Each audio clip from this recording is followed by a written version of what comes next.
What's going on, y'all? This is Masterpiece back at you again, and I got something to say that I don't know if is very responsible or if people are gonna like it, but I know that many of you will support it, and that is you gotta keep your ass out of the hospitals. If you're pregnant, please do as much research into home births as possible. Please. There's so many factors of uh, these westernized centers of healing called hospitals, which are nothing but centers of illness. For any mother or father who has a child, when they get sick, bringing them to a place of sickness where sick people conjugate is, in my opinion, not a good idea. If the immune system has been attacked, if the mucous membrane has been compromised, and and your child's body is in a state of repair and trying to heal itself, then bringing it to a place with more bacteria, more types of bacterial strains, low vibrations, because really that's where the imbalance starts, is from the thought. And so you're bringing them to a place of extremely low vibration, people mourning, people's hearts being broken, people in fear having their legs amputated, having babies, having them scream, mothers screaming in the next rooms. It's traumatic. It's a traumatic experience. So I mean, you got to do the research. Me personally, I had my child in my basement when when me and my empress found out that we were having a child. She went vegan. I kind of forced that upon her because I knew what was good. She didn't. She's a culinary arts student. She's a chef, and so she really loved all types of food, and she wasn't conscious and until she met me, and she knew how much it meant to me to have a vegan birth and child and everything like that, and a vegan woman, and then so she did it for me. She and eventually she realized that she did it for herself. She went plant based, and then we said, you know what? I said, yo, we can't have a baby in the hospital. And she was like, okay, I feel that, I get that. But the reason why that you have so much more control at home, you can dim the lights down. The baby's coming from complete darkness, only seeing flashes of light, of people's auras, thoughts, happiness, sadness, different sparks of ions, different colors. So they're in a place of darkness, and then God said, and then Mama said, "Let there be light." Pushing the baby forth into the world. And when you're in the hospital, it's these bright lights that are not good for you. I believe they're, I don't know what kind of lights they are, but because I don't want to say. There's all different types of lights going on in those places, all different types of machinery and radio waves being expelled off from these machines. So that's another thing. It's like it's like a cacophony of noises, and just unbearable to your sensitive child who is used to being insulated and into the quiet. And if you're pregnant, you don't want to be going to see scary movies and nightclubs and concerts and all that, that are low vibrational. I'm not saying that all concerts are bad, but you want to be as high vibrational as possible. So when you go into the hospitals and you have all these radioactive machineries, and you have all these electromagnetics going all over the air, these microwaves and radio waves, it's really decalibrating to the child, really unnerving.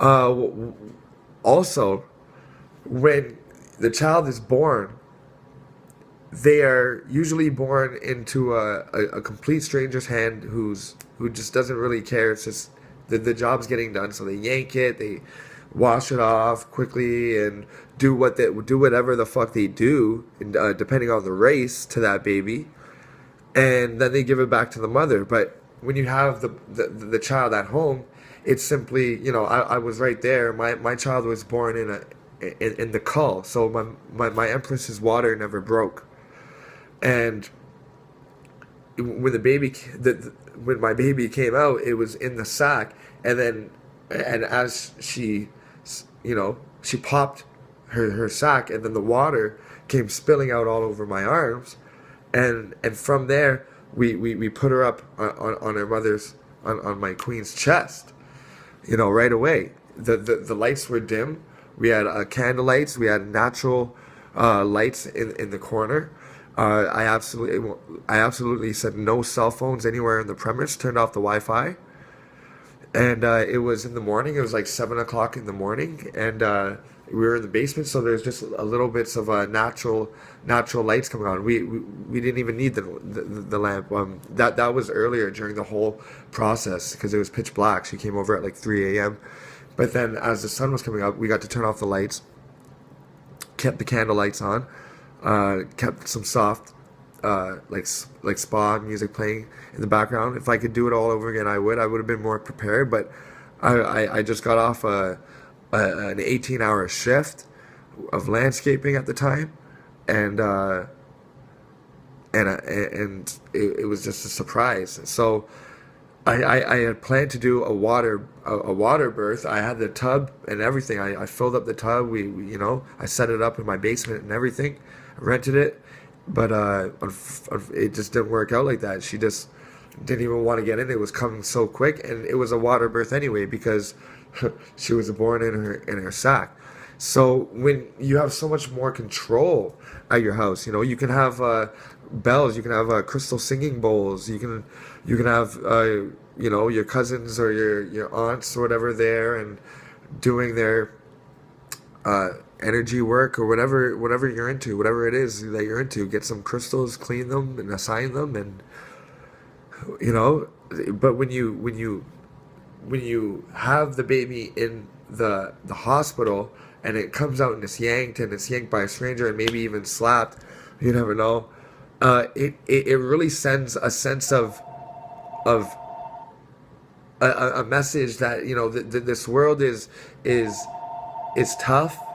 This world is unforgiving. It's unloving. It's completely unnatural. It's not a natural setting. There's no plants. There's no negative ions, which is another thing that I wanted to get into. When you're in nature, you have way more negative ions per cubic centimeter. Per cubic centimeter, you have in the thousands of negative ions in a cubic centimeter. But in the cities where the smog is and the tall buildings giving off their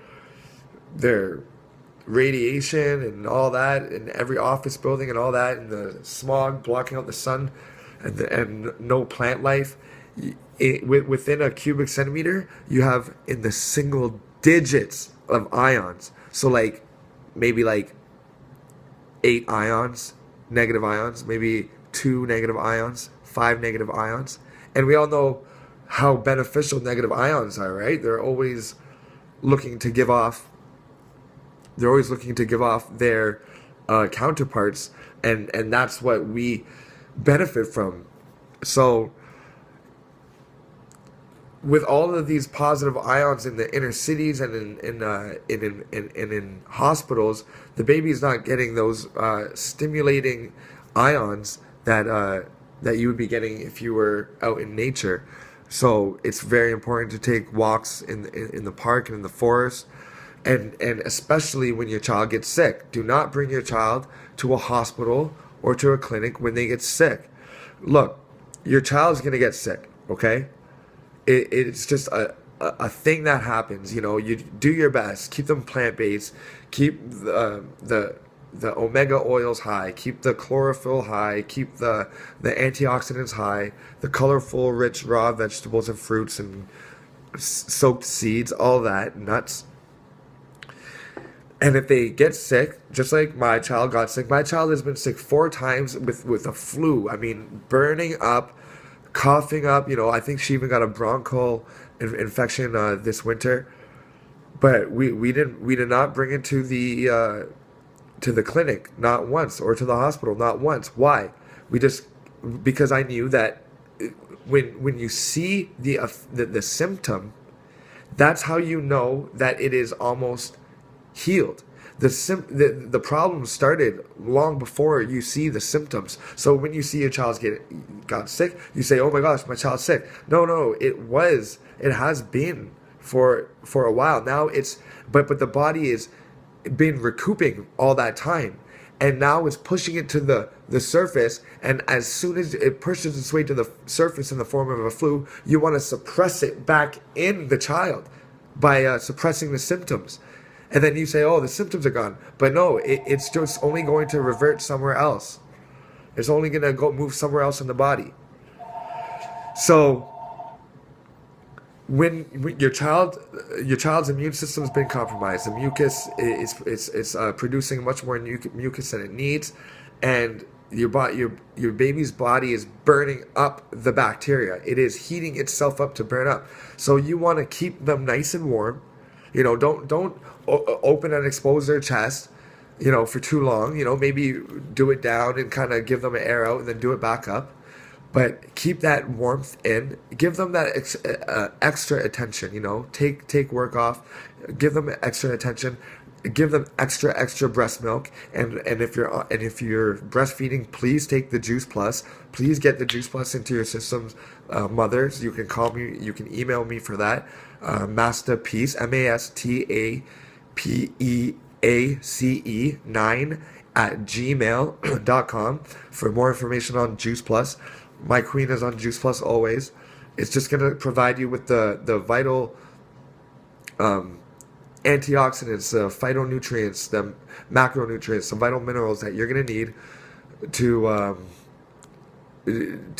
have really nutritious breast milk. And if you don't go the Juice Plus route, you can always take moringa and lots of seaweed and things of that nature. So yeah, extra breast milk. Definitely get on the probiotics when your baby's sick. Get it some nice fermented fruit probiotics. I can give you more information about that. Just email me again. Get the probiotics inside of yourself so that you can breastfeed, and the probiotics will help clean out that milk and purify it for your baby. So their immune system's been compromised, right? So that's how you console and you comfort them and you heal them. You facilitate their healing quicker. But if you bring them to a hospital, you got to understand that there's like at least 100 different ailments going on in that place. Definitely low vibrational frequencies. You know, you want to be taking them outside in a walk in nature. Consider the nature your hospital. Find a garden, a botanical garden. Every state has one. Find an open country road or a forest trail. That is your hospital. Go there daily, maybe twice a day, maybe even just for when they're sick. Take them there. Make sure they're breathing a lot. If they want to get excited, that's good. Get their lymph moving and get them breathing in those negative ions and the positive energy from the growing trees. It's lots of oxygen from all the trees and the grasses and flowers are very important as well, because flowers.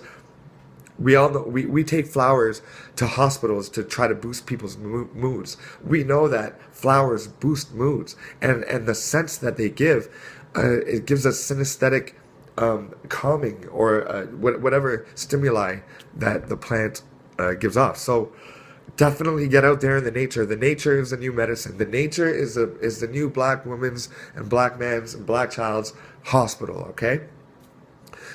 So I know that's maybe irresponsible to say, because a lot of people say, "Oh no, you got to go to the doctor." Doctor don't know shit. Doctor doesn't. It's just a job. You might find the odd one that really cares. But when my mom got cerebral palsy and half of her face went limp, I asked the doctor, "Well, what foods should she stay away from?" She's like, "None." And I'm like, "Well, what foods could she eat to help facilitate her healing?" She's like, "None. Just take these pills, and it'll be gone in 3 months. I said, 3 months? I went home, searched up some stuff that was good for the nervous system because it was cerebral palsy, and the noni fruit, the soursop, was like #1 for nervous system. I know that mushrooms are great for nervous system, so I made her a juice. I blended her up with juice. Got her, I got her face moving and fully functional again within a month. Doctor said 3 months, less than a month with natural juices, because they're always taking these pills from nature. So you're going to bring your child into a place where everybody is dying and sick, and then they're going to prescribe something that's either an antibiotic, which means anti-life, against life. It's going to kill all your shit. But because the bad bacteria, or the bad bacteria, basically the bacteria that doesn't belong in you, is outnumbered by the pro bacteria. So when you take an antibiotic, it kills all corpuscles of life. But because you have hundreds of trillions of corporeal cells, it outnumbers and attacks the cells that should not be, the bacteria that should not be in you first. It's like radiation for chemotherapy for cancer. It's going to kill all your good cells and the bad cells, but you hope that the bad cells are going to die off quicker. So, and if your child gets sick, please do not give them garlic. That is very acidic. It's just going to lower them even more. There's tons of things that you could do. If you want more information, let me know, but just stay out of the hospitals, please.